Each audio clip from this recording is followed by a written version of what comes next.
کچھ غلطیاں ہم کرنا نہیں چاہتے پر ہم سے ہو جاتی ہیں، کچھ دل ہم توڑنا نہیں چاہتے پر وہ ٹوٹ جاتے ہیں، ہماری مجبوری ہوتی ہے ٹوٹ جاتے ہیں۔ رات کو اس کی بارگاہ میں ہاتھ باندھ کے کشکول طلب دراز کر کے خوب استغفار پڑھنا چاہیے کہ مالک بندے ہیں نا، کیا کریں، نفس کا ساتھ ہے، دنیا کا ساتھ ہے، خواہشات نفسانیہ، مالک معاف کر دے۔ درد سے توبہ، رسم نہ ہو، کہانی نہ ہو، لفظ نہ ہو، جملے نہ ہو، اور جناب ایسے لوگوں کے بیچ بڑے ہاتھ باندھ کے اور بڑا کوئی ضرورت نہیں، آپ اکیلے اپنی چارپائی پہ بستر کے اندر منہ دے کے بھی درد سے کہیں گے نا معاف کر دے تو وہ تو مہربانی بڑا ہے۔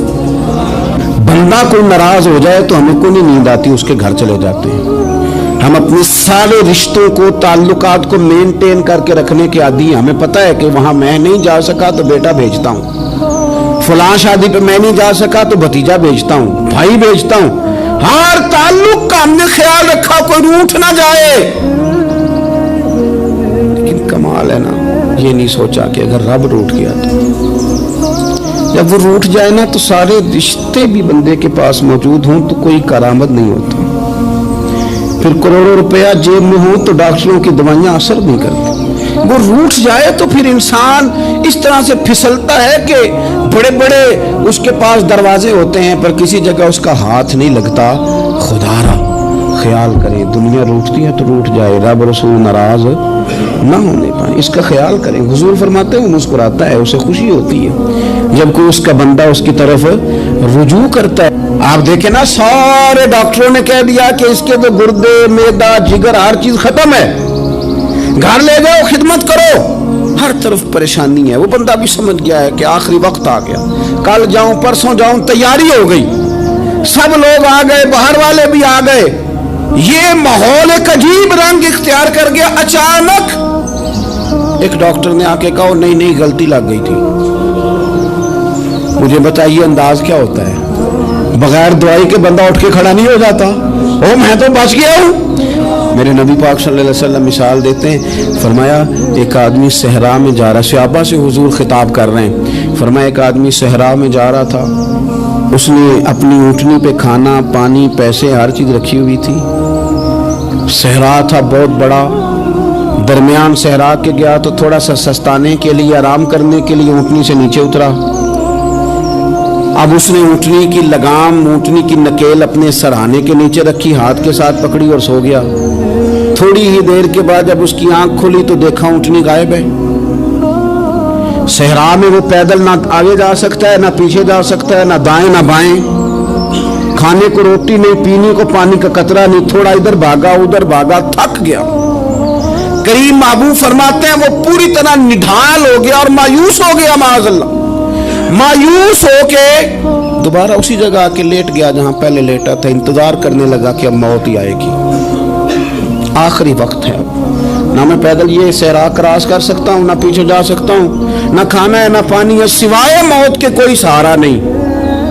حضور فرماتے ہیں وہ رستے میں دوبارہ لیٹ گیا، اچانک اس نے رخ بدلا تو اونٹنی سامنے کھڑی تھی۔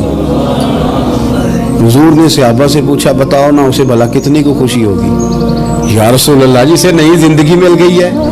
نبی پاک صلی اللہ علیہ وسلم فرمانے لگے اس کی اونٹنی مل گئی، بتاؤ بھلا اسے کتنی خوشی ہوگی؟ یا رسول اللہ وہ تو دوبارہ دنیا میں آ گیا۔